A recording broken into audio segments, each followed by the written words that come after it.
नमस्ते दर्शकों, आज हमारे से जुड़े हुए हैं जेबी शर्मा जी जो रिटायर्ड हैं फ्रॉम द डीडीए। नमस्ते जेबी जी।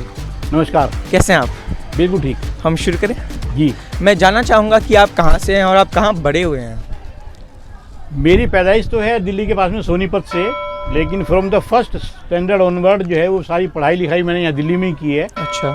और दिल्ली में मैं एक तो यहीं से मैं अभी इस टाइम में जो बैठा हुआ हूँ ये डिस्ट्रिक्ट पार्क है जी। तो इसके साथ में तकरीबन 5-6 किलोमीटर दूर जो है एक एरिया है जो कि त्रिनगर के नाम से है। तो मैं वहाँ पे पढ़ाई लिखाई वगैरह मैंने की, स्कूलिंग मैंने वहाँ से पास की और कुछ ये दिन में जो है करोड़ बाग में रहा, बड़े भाई साहब का मकान है वहाँ पे। उसके बाद फिर मैं 1986 से इस एरिया में आ गया हूँ रहने के लिए। और जॉब जो है मैंने 77 में स्टार्ट की थी डिफेंस में, naval headquarter director of naval air material, वहाँ पे एज ए सिविलियन था, फोटोग्राफर। ओके। तो पोस्टिंग मेरी जो है 1-2 जगह पे हुई थी, जैसे बॉम्बे है, विशाखापट्टनम वगैरह, कभी किसी काम से वहाँ जाना पड़ता है। तो फिर 83 में मैंने वो जॉब छोड़ी और फोटोग्राफर, सीनियर फोटोग्राफर की हैसियत से मैं दिल्ली डेवलपमेंट अथॉरिटी डीडीए में अपॉइंट हो गया। इंटरव्यू दिया था, वहाँ पे मेरी सिलेक्शन हो गई।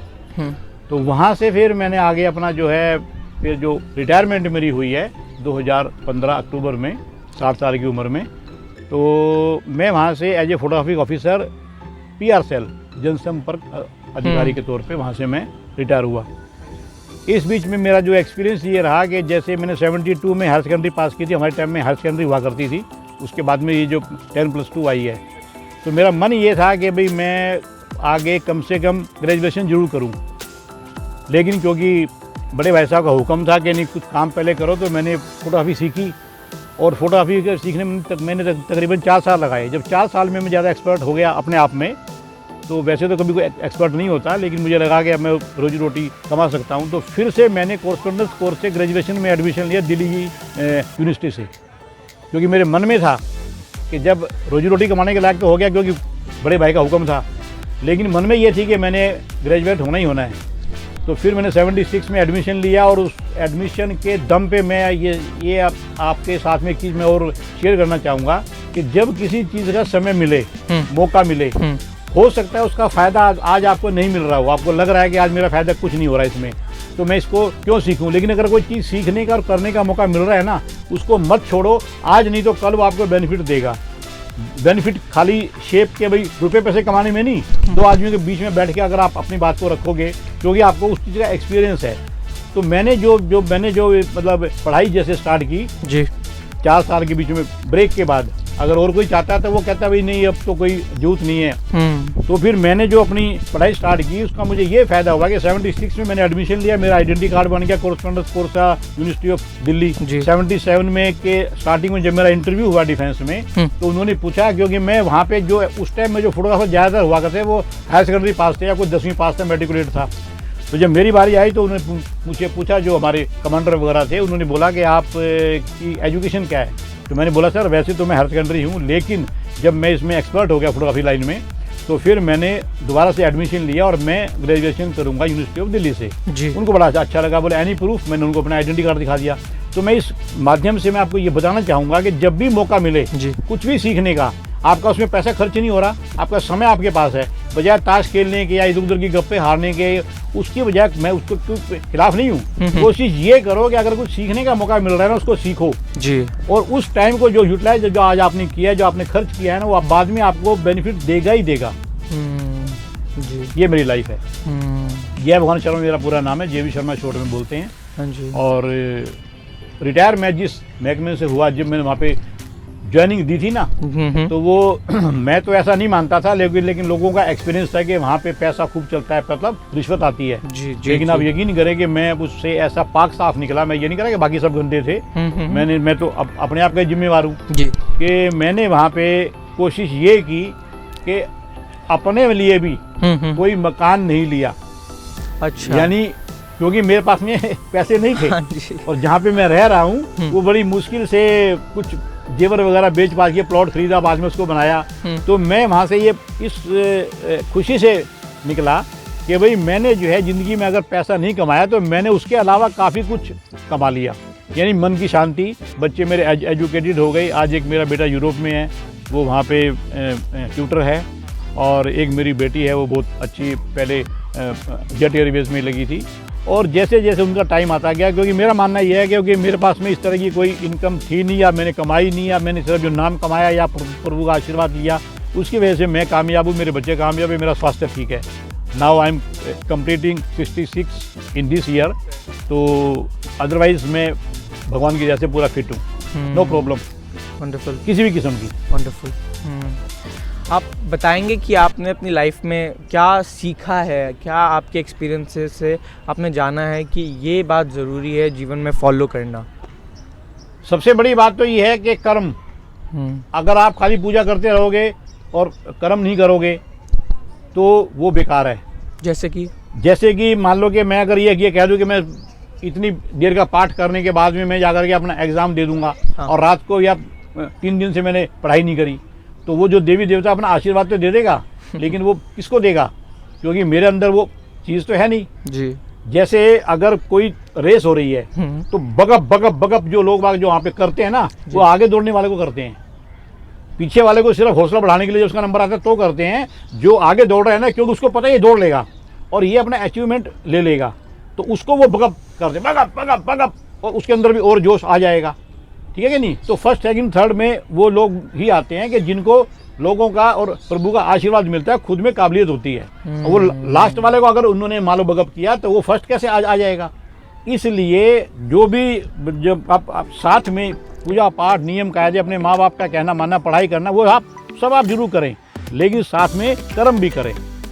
क्या कर्म करें कि आपको जिस लायक बनना है, जिस स्टडी में जाना है, जिस आपने कोई चीज़ करनी है, उस तरह के कर्म भी करें, उसमें आप इंटरेस्ट लें। अगर किसी ने खेती बाड़ी ही करनी है तो उसमें ज़रूरी नहीं है कि वो गेहूँ और उसकी राइस की फसल लगाएगा। आजकल जैसे फ्लावर का काम है, बहुत अच्छे वो लगा रहे हैं अपने खेत में, आपने देखा होगा यहाँ पे पंजाब साइड में भी लग गया होने। मैं किसी चीज़ के खिलाफ या उसमें ये नहीं कह रहा, मतलब मेरी ऐसी सोच है कि उसके साथ में आप कर्म भी करें, उसके लाइन में आप आगे बढ़ें कि किस लाइन में ज़्यादा स्कोप है, उस लाइन में फिर आप सीधे आप जाके भगवान का नाम लेके लग जाओगे, तो ये नहीं हो सकता। भगवान का नाम लेके लगो, लेकिन साथ में अपने कर्म भी करते जाओ, मेरा मानना ये है। वंडरफुल। और किसी चीज़ के बारे में बात करना चाहेंगे आप? किसी भी चीज़ के बारे में? और किसी भी चीज़ के बारे में ये है कि जब मैं रिटायर हुआ तो बच्चों ने कहा कि हम आपके लिए केक काटेंगे। मैं हालांकि केक काटने के हक में नहीं हूँ, लेकिन उन्होंने कहा, फिर वो कहने लगे अब इसके ऊपर क्या लिखवाएं, जैसे रिटायरमेंट का कुछ लिखवा दें क्या। तो मैंने जो है उसमें लिखवाया, good by tension, welcome pension. ये लिखा, सही बता रहा हूँ मैं। अच्छा। Good by tension. हाँ जी।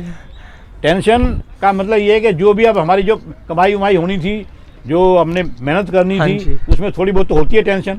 भाई जैसे मान लो सवेरे मैंने ज़्यादातर एलजी और मिनिस्टरों के साथ में विजिट किया, क्योंकि मैं वहाँ पे मेरी जो लाइन ऐसी थी कि मैं मीडिया को रिपोर्ट वगैरह मैंने भेजनी होती थी, तो उन लोगों के साथ में रहा मैं।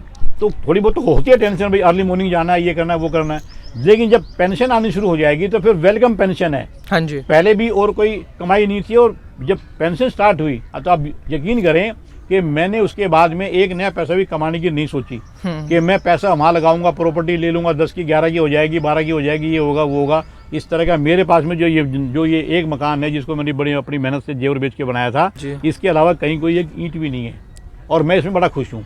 तो मेरा मतलब ये है कि जो मैं लोगों को भी अगर यही कहूँगा, जब आपका कमाने का समय आता है, पढ़ने का समय आता है, बड़ी मेहनत से पढ़ें। जब आपका कमाने का समय आता है, बड़ी मेहनत से कमाएं। और जब आपका कुछ आराम करने का समय आता है, तो फिर कम से कम जो आपने संचित कर रखा है, उसके अंदर से अपनी यूटिलाइजेशन के लिए, अपने लिए जो आपने निकाल लिया, और निकालने के बाद जो कुछ हो सके तो किसी मतलब उपकार में लगा दें।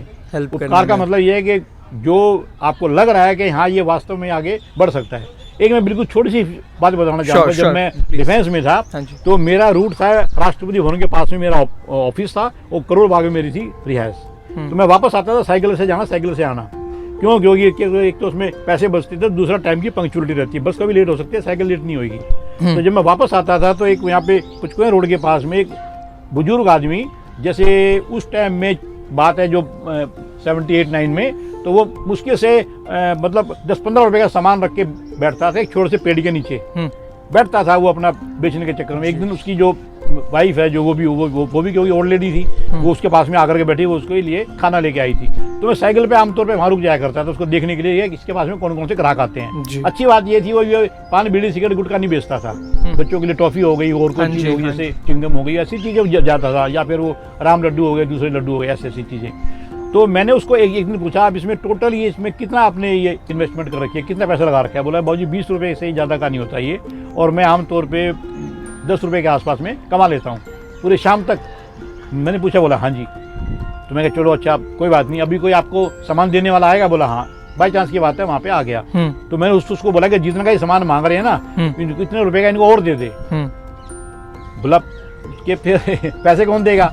जो सप्लायर था। मैं क्या पैसे मैं दे दूंगा। हाँ जी। मेरे पास में हालांकि उस टाइम ज़्यादा इनकम नहीं थी, मगर मैंने सोचा कि अगर मैं इसको थोड़ा आगे बढ़ा दूं मुझे अच्छा लगेगा। आप यकीन नहीं करें कि मुझे 5-6 महीने तो लगे, लेकिन जो उसका दायरा सिर्फ इतना सा था ना, इतने से उसमें रख के बैठ के वो अपना सामान बेच रहा है जी। उसकी बुढ़िया भी आकर के उसके लिए खाना लेकर के आ रही है और वो भाई वो भी खा रहा है। तो 10 रुपये कमाने की बजाय फिर वो 20, 25, 30 और एक समय आया कि 40 रुपये तक भी कमाने लग गए। फिर मेरा वो रूट बंद हो गया क्योंकि मैं डिफेंस में से वहाँ से आ गया था, DD में आ गया था। तो रूट चेंज हो गया। मतलब कहने का ये है कि जो काबिल आदमी जो आगे बढ़ सकता है, बेगर को नहीं, बेगर को आदत है, बेगर तो स्टार्टिंग करेगा मांगने से करेगा और शाम भी उसकी यही होगी मैं कुछ ना कुछ और मांग लूँ, तो वो नहीं होना चाहिए। जो आदमी कैपेबल है, आपको लग रहा है कि भाई, मैंने फिर बाद में उसको कहा बुजुर्ग आदमी को कि आपकी मेहनत से बाबूजी उतनी हुई बाबा जी? बोला हाँ। और मैंने कहा ये पैसे आपके पास में थे नहीं। तो बोला बाबूजी फिर आप अपने पैसे वापस ले लो। मैं कहा मैं ले लूंगा। मेरे मन में थी मैं उसको ये कहूँ कि मैं ले लूंगा ताकि उसको ये लगे कि पैसे देने हैं। ईमानदारी बढ़ती उसने। जी जी। और जब फिर मैंने वहाँ से अचानक छोड़ा, फिर मैं कई महीने के बाद गया। तो उसने कहा कि बाबूजी आप तो वही हो, तो आपने अपने पैसे भी नहीं लिए। मैं कहा यार आपके आशीर्वाद से, आपके दुआ से मैं आज किसी और जगह पे लग गया, मैं वहाँ पे कामयाब हो गया। मेरा मतलब कहने का ये है कि अगर आप उपकार करना चाहें, किसी की हेल्प करें, दोज नीड आपकी, जो अगर ऐसा लग रहा है, चाहे वो आपके घर परिवार का हो, समाज का हो, आस पड़ोस में कोई कुछ हो, ऐसा लग रहा है जैसे किसी का बच्चा है वो आगे पढ़ना चाहता है लेकिन वो कैपेबल नहीं है, तो आप अगर आप उसने आपकी तरफ देखा आशा की नज़र से, तो आप कोशिश करोगे उसको, बच्चे को आगे बढ़ाने के लिए जो हेल्प हो सकती है करो, चाहे वो क्या नाम पैसों की हो। अपने बच्चों के लिए हर एक कोई करता है। मेरा मानना ये है, मैं ये नहीं कह रहा कि मैं बहुत बड़ा दानी हूँ, लेकिन कोशिश करता हूँ कि जो मेरे ऊपर अपने लिए जो खर्च करना है, उसके अलावा अगर कुछ बचता है तो एक मेरे को शौक है, जिसको आप ऐब करो, शौक करो, इच्छा करो, जो भी है, मैं केवल घूमने में विश्वास करता हूँ। इधर उधर की ज़्यादा नहीं जाता। उसमें धार्मिक भी हो गए, रिलीजियस टूर हो गए, और दूसरा मेरे को ट्रैकिंग का शौक रहा। मैं अपने पूरे ग्रुप लेके जाता था, उसकी वजह से मैं फिट हूँ। पहाड़ों पर चला जाना, जहाँ से नदियों का उद्गम होता है, वहाँ पे मैं जाता था, अपनी टीम के साथ में जाता था, मुझे बड़ा अच्छा लगता था। शरीर भी फिट रहा, मैं भी फिट रहा, और मानसिक रूप से तो मैं अपने आप को फिट मानते हैं, दूसरे पता नहीं क्या मानते हैं। ये है। ऑलराइट, ठीक है। थैंक यू JB जी। नमस्कार। नमस्कार।